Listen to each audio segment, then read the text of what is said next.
نحمده ونصلي على رسوله الكريم إن لله ما أعطى ولله ما أخذ إنا لله وإنا إليه راجعون۔ کل ہمارے شیخ حضرت پیر ذوالفقار نقشبندی کی وفات ہوئی۔ بہت بڑی عظیم شخصیت تھی اور بہت بڑا خلق وسیع رکھتے تھے۔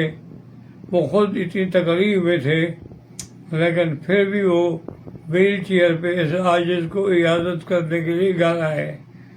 تو یہ ان کا ایک بہت بڑا اخلاق ہے، وسعت اخلاق ہے۔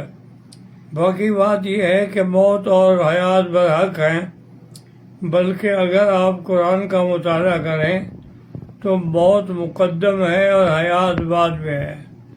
خلق الموت والحیات، اللہ نے قرآن پاک میں فرمایا ہے۔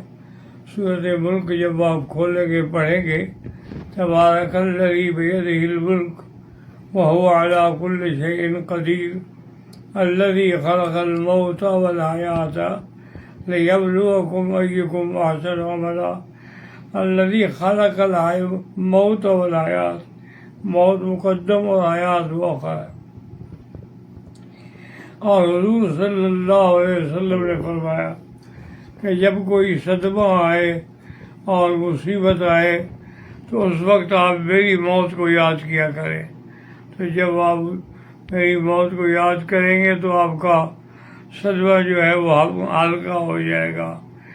سارے قرآن پاک کو کھول کر دیکھ لیں کہ جو وقت مقرر ہے وہ آگے پیچھے نہیں ہو سکتا۔